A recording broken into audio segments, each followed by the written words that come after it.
Kita mulai? Ya. Ya, oke, saya buka ya. Assalamualaikum warahmatullahi wabarakatuh. Waalaikumsalam warahmatullahi wabarakatuh. Gimana kabarnya teman-teman? Alhamdulillah baik. Ya, iya. Sore-sore gini kita harus semangat ya presentasinya ya. Kita adalah untuk mata kuliah Teacher Professional Development, yang dimana kita akan menggunakan materi masing-masing. Untuk materi pertama akan dijelaskan dulu dengan materi peran guru. Ya. Kepada Nunu, kami. Oke, terima kasih. Share screen dulu.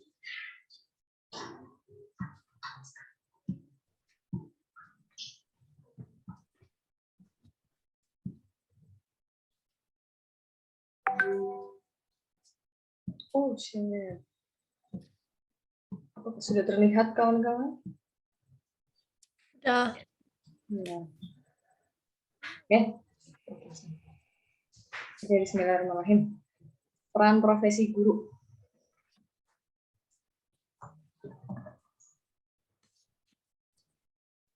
Guru. Tutupan. Undang-Undang RI Nomor 14 Tahun 2005 tentang guru dan dosen bab 1 pasal 1 nomor 1. Guru adalah pendidik profesional dengan tugas utama mendidik, mengajar, membimbing, mengarahkan, melatih, menilai, dan mengevaluasi peserta didik pada pendidikan anak usia jalur pendidikan formal, beda dasar, dan menengah. Jadi itu tadi pengertian guru menurut Undang-Undang RI tahun nomor 14 tahun 2005. Oke, yang selanjutnya adalah prinsip profesi guru. Di sini ada beberapa prinsip, ada 8 ya, 8 prinsip. Yang pertama ada bakat, minat, panggilan jiwa, dan idealisme. Yang kedua ada komitmen untuk meningkatkan mutu pendidikan, keimanan, ketakwaan, dan akhlak mulia. Yang ketiga, kualifikasi yang diperlukan sesuai dengan bidang tugas. 4, kompetensi yang diperlukan sesuai dengan bidang tugas. 5, tanggung jawab atas pelaksanaan tugas keprofesionalan. Yang ke-6, ini yang 6 ya, bukan 1 ya. Penghasilan yang ditentukan sesuai dengan prestasi kerja. Yang ke-7, kesempatan untuk mengembangkan keprofesional secara berkelanjutan dengan belajar sepanjang hayat. Ke-7, ke-8, jaminan perlindungan hukum dalam melaksanakan tugas keprofesionalan. Dan yang terakhir, organisasi profesi yang mempunyai kewenangan mengatur hal-hal yang berkaitan dengan tugas keprofesionalan guru. Yang selanjutnya ada peran guru dalam dunia pendidikan. Jadi peran guru ini sebenarnya sangat banyak ya teman-teman, tapi di sini saya akan memaparkan beberapa saja. Oke, yang pertama ada peran guru dalam pendidikan. Pertama, guru sebagai instruktur. Jadi guru bertanggung jawab terhadap berlangsungnya kegiatan belajar mengajar. Yang kedua adalah guru sebagai manajer. Guru harus bisa mengatur seluruh kegiatan pembelajaran dan kegiatan di luar kelas. Guru dituntut untuk bisa merencanakan, mengorganisir, melaksanakan, dan mengawasi jalannya pendidikan, baik pendidikan di dalam maupun di luar kelas.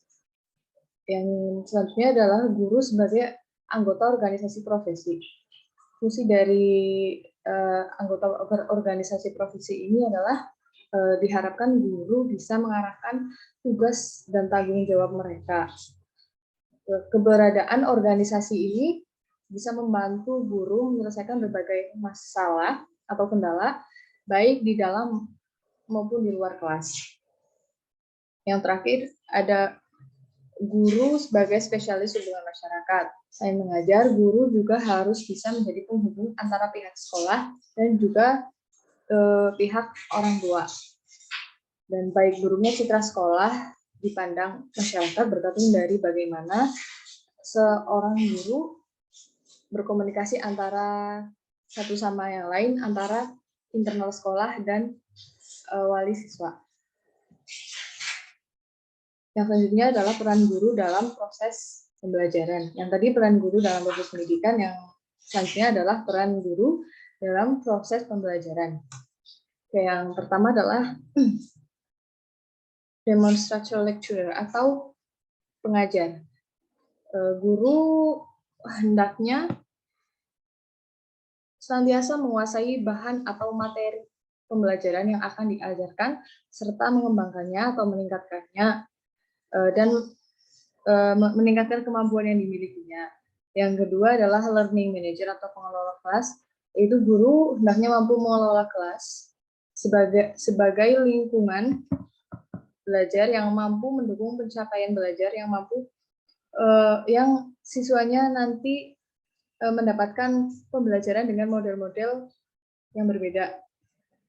Yang ketiga ada mediator, yaitu guru memiliki pengetahuan keterampilan memilih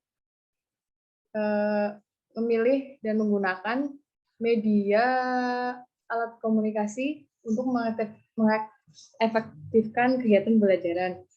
Selanjutnya ada fasilitator, yaitu memfasilitasi proses pembelajaran ke arah yang lebih baik. Seperti gimana? Dan yang terakhir ada evaluator, yaitu guru menilai dan memberikan review atau hasil dari pembelajaran siswa. Oke, nah ini yang sangat penting adalah peran guru di era digital abad 21, yaitu sekarang. Yang pertama, guru harus bisa membangun komunikasi yang efektif antara peserta didik dan komunitas sekolah dengan memanfaatkan teknologi.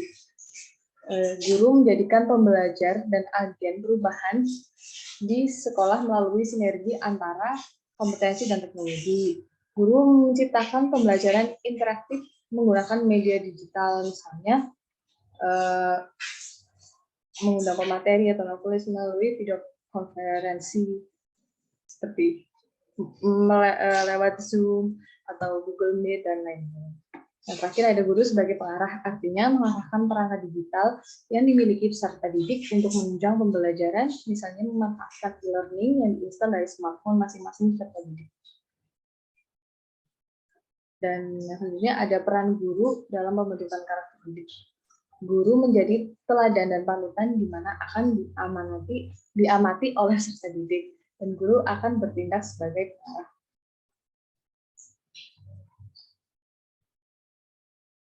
Sudah cukup dari saya. Ini ada yang mau bertanya?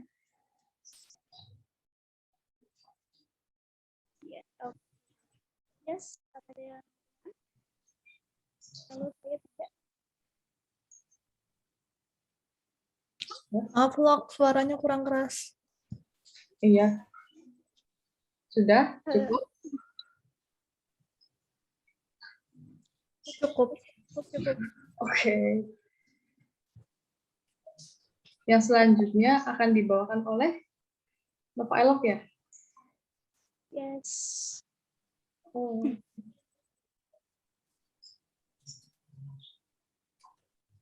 Bapak, kamu? Yes. Bentar ya. Yes.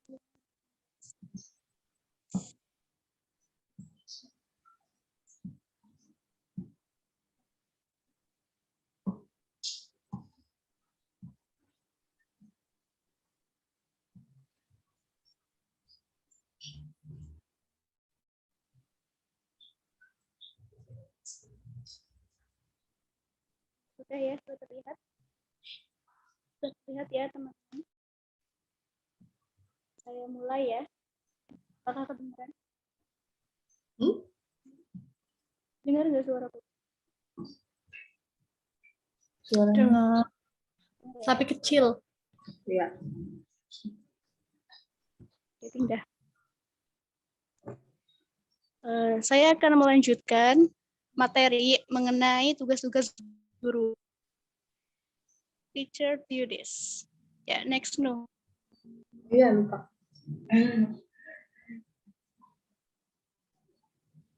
Definisi. Teacher is a person who has given knowledge or intelligence to a person or to a group of people. Jadi menurut Ngalim Purwanto ini, guru itu adalah seseorang yang memberikan pengetahuannya atau kepandaiannya kepada seseorang ataupun dalam kelompok. Gitu ya.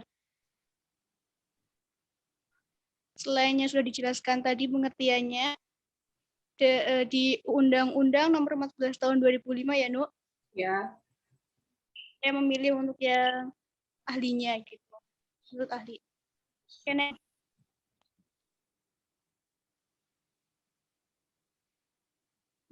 Oke. Jadi tugas guru itu yang khususnya ya jelas mengajar dan juga mendidik. Dan ini yang saya tampilkan adalah tugas-tugas guru yang umum. Yang pertama ada teaching, kedua educate, yang tiga practice skills, keempat guiding and directing, and number 5 motivation. Next. Yang pertama, teaching. A teacher is responsible for teaching a sciences to students. Jadi guru ini bertanggung jawab ya untuk mengajar ilmu kepada murid-muridnya. In this case, the main focus of teaching activities is in terms of intellectual so that students know about the material of sciences. Jadi dengan mengajarnya ini, si siswa itu akan jadi akan tahu tentang materi apa yang disampaikan oleh gurunya. Tuh, singkatnya gitu. Oke. Yang kedua ada educate. Dua. Yes. Itu mendidik. The task of the teacher to educate his students means his duty to change the behavior of students for the better. Jadi mendidik ini lebih ke tingkah laku siswa agar menjadi lebih baik. Therefore, the teachers must also show good attitudes and behavior so that he becomes an example for his students. Jadi dengan adanya kita mendidik siswa itu, ya jadi kita juga harus menjadi seorang guru yang menjadi teladan siswanya ya. Nah itu sikapnya, tingkah laku, perbuatan, atau perkataannya gitu. Yang ketiga ada apa ya? Practice skills. A teacher also has a duty to train his students to have basic skills and abilities. Jadi guru ini melatih siswanya itu skills and abilities. These skills are useful for students to be able to carry out their daily lives and face the various challenges that they will encounter every day. Practicing these skills can be taught by teachers in addition to getting them from parents at home. Jadi selain melatih anak-anak itu, siswa-siswa itu di sekolah, kita juga mendapatkannya di rumah juga. Seperti itulah ya. Okay, next. Next is guiding and directing. Students are sometimes confused or doubt in the teaching and learning process. Ya, ini sudah pasti ya. Ada siswa yang terkadang itu bingung atau ragu dalam proses belajar mengajarnya. The teacher is responsible for guiding and directing his students to stay on the right side. In this case, in accordance with education laws. Jadi si guru ini tugasnya bikin mengarahkan siswanya itu agar ke jalan yang lebih benar, seperti itu ya. Contohnya kayak ketika kita sudah lulus SMA, tingkat SMA lah ya, terus kita misalnya mau bingung nih mau kuliah di mana atau kerja di mana, kan pasti ada sarannya dari gurunya. Seperti itu tugas guru yang guiding and directing. Ya, seperti itu. Jelas, tugas guru adalah motivation. The motivation given by the teacher to his students can have a big effect on the lives of the students. There are various forms of motivation that can be given by teachers to students, such as praise, words,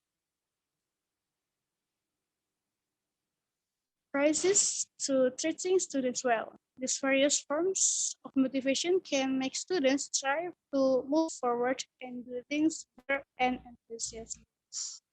Jadi motivasi ini tuh sangat penting ya bagi murid-muridnya.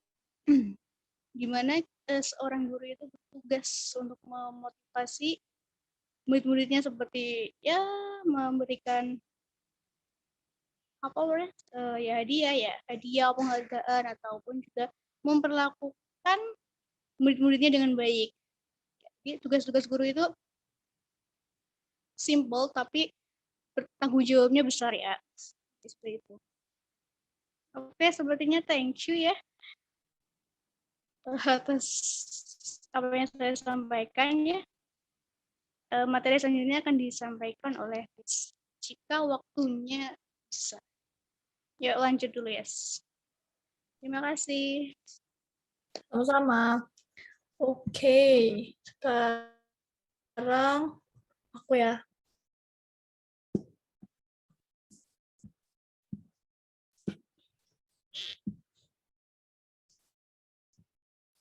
Sepuluh menit lagi over ya guys.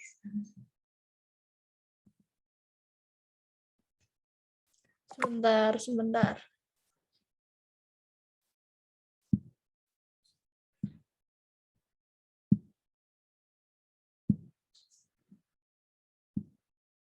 Udah ke-share belum ya?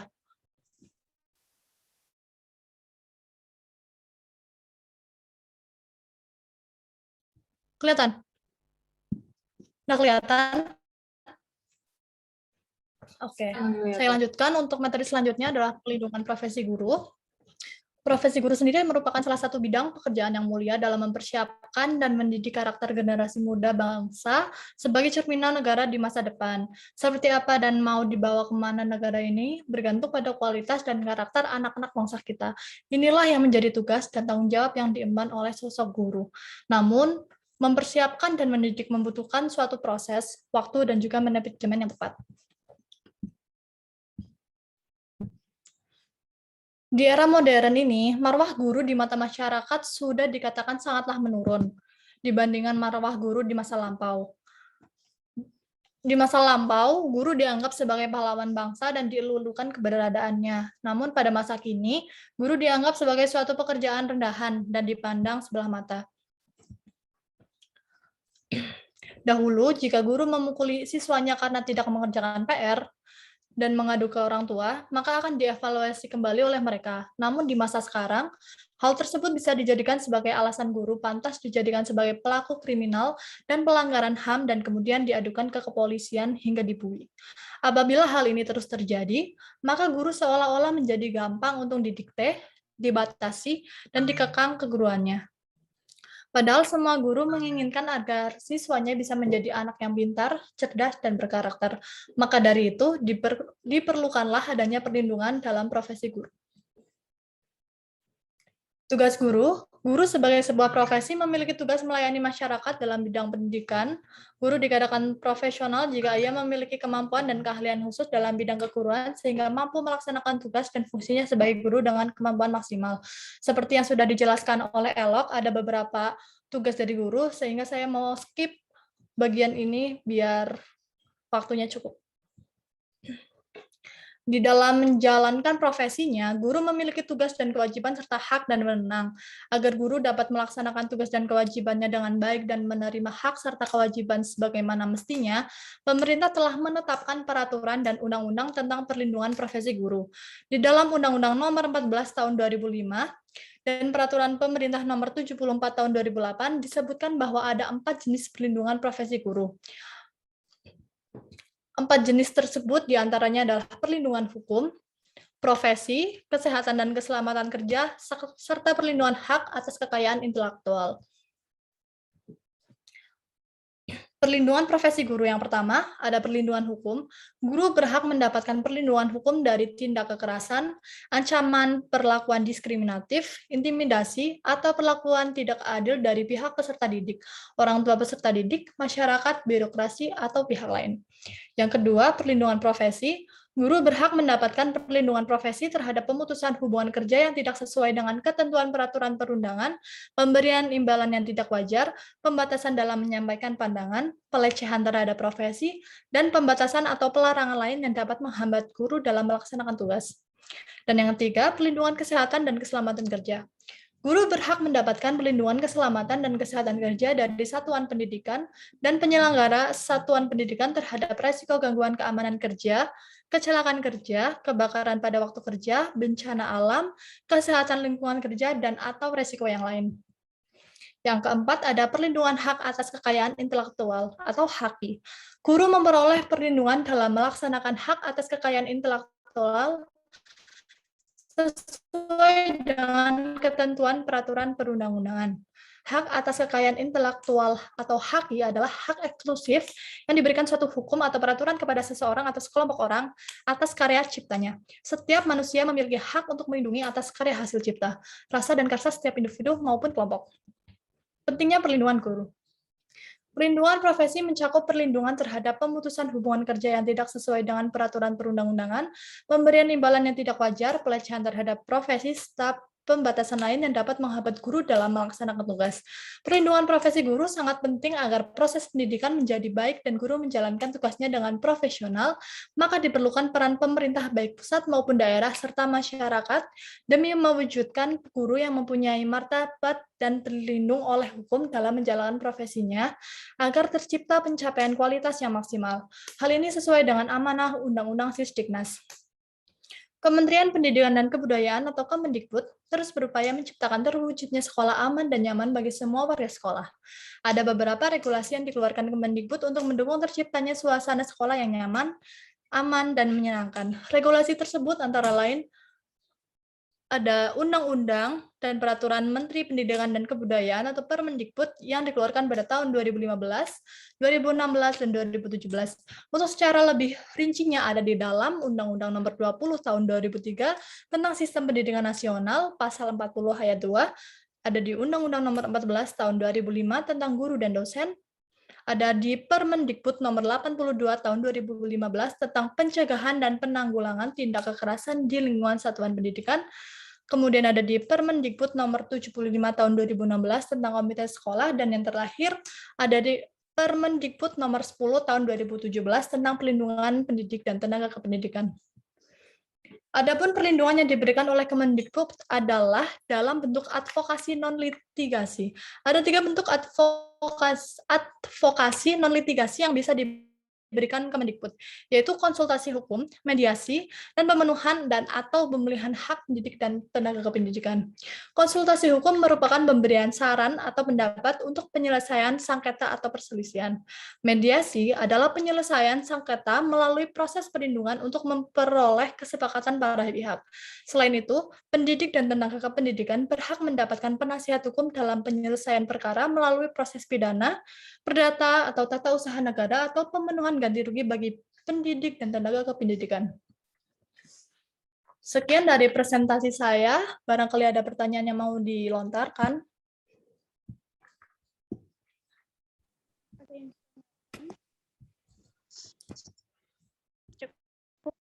Mengingat waktu. Oke, cukup. Ini gimana caranya? To stop share. Oke, udah. Oke, mari kita tutup ya. Oke. Bisa kita tutup. Oke, terima kasih teman-teman semuanya ya. Ya, saling memaafkan karena ada kesalahan. Oke, sekian. Assalamualaikum warahmatullahi wabarakatuh. Waalaikumsalam warahmatullahi wabarakatuh. Thank you guys. Thank you. Oh.